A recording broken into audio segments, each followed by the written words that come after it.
Hey everyone, Katie Skoog with Simple Life Pattern Company. Thank you so much for joining us on day 2 of our Piper Sew Along.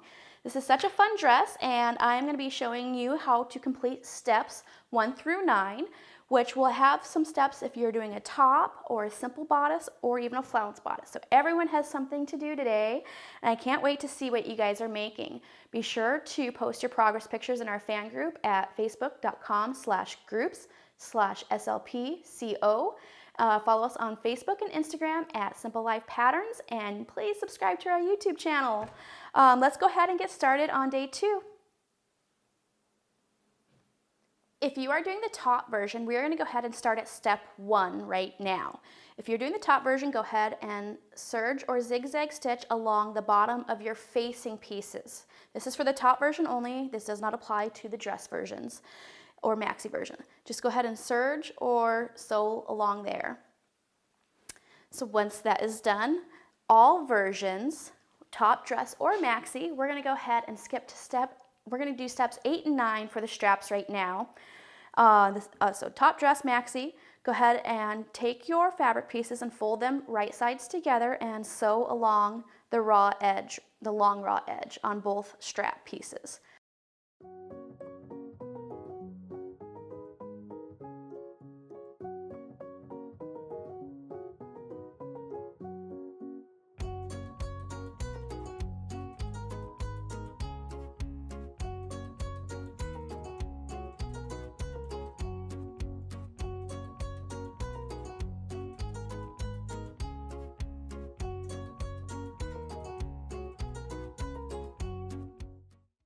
Then on step 9, we are going to fold our strap, or turn it right side out and fold our strap. I like to fold my center seam to be along the center back. You can also fold it so that your seam is along the edge, whichever one you prefer. Then we're going to go ahead and do a little sew a gathering stitch along the top and bottom raw edges. Then you can go ahead and give the strap a little gather. And that's all we're going to do for the strap pieces right now. So you can go ahead and set these aside. If you are doing a top or a simple bodice version, you're done for the day. Yay!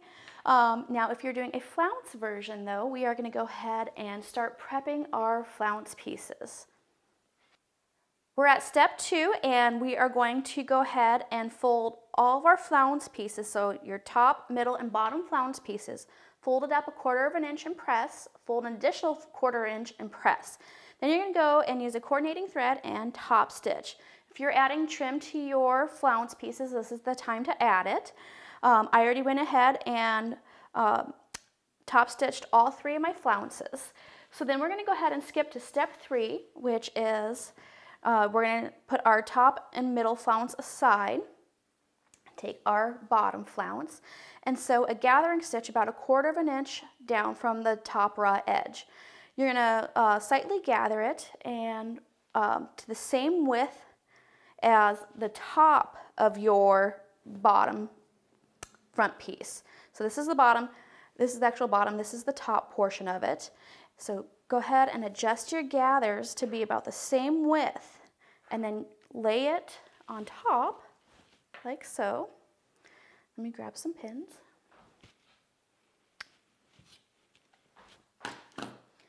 Lay it on top and match up the raw edge of your flounce to the raw edge right there. And I like to pin that just so it lays a lot nicer. Ooh, I need to go up a little bit.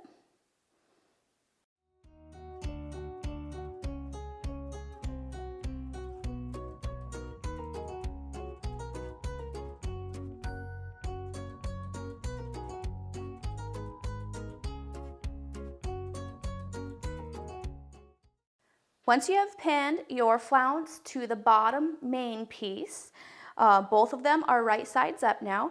I adjust my gathers as best as I could. We are now going to take our top main piece and lay it right sides together on top. Now, if you wanted to, you could go ahead and baste this flounce in place.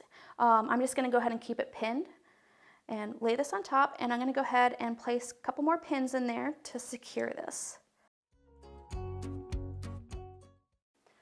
Okay, now that I have my top main sandwiched over the flounce and the bottom main. The top and bottom mains are right sides together now.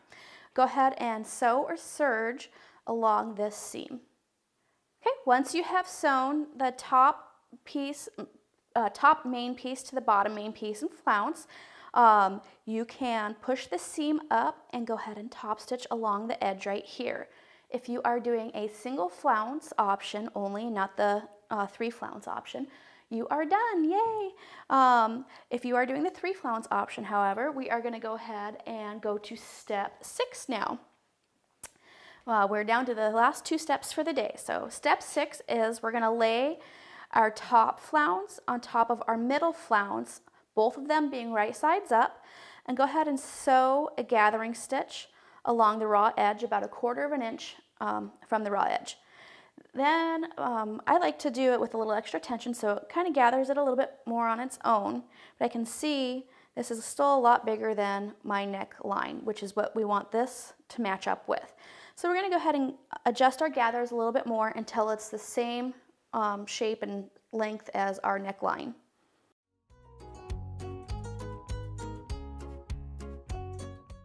I gathered my top 2 flounces to be about the same length as our front top main piece is, neckline is. So I'm just going to go ahead and lay it on top, and I'll continue to adjust my gathers, but I'm going to pin these 2 corners first, and then I'll adjust and pin until everything fits perfectly.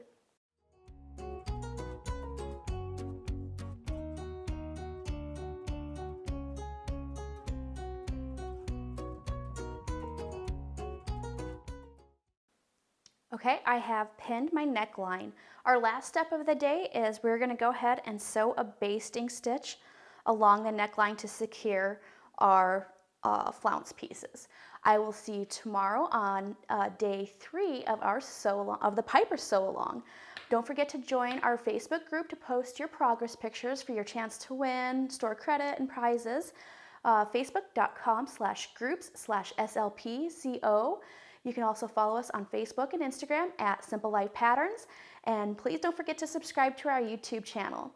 If you'd like to shop our patterns, you can visit our website at www.thesimplelifecompany.com.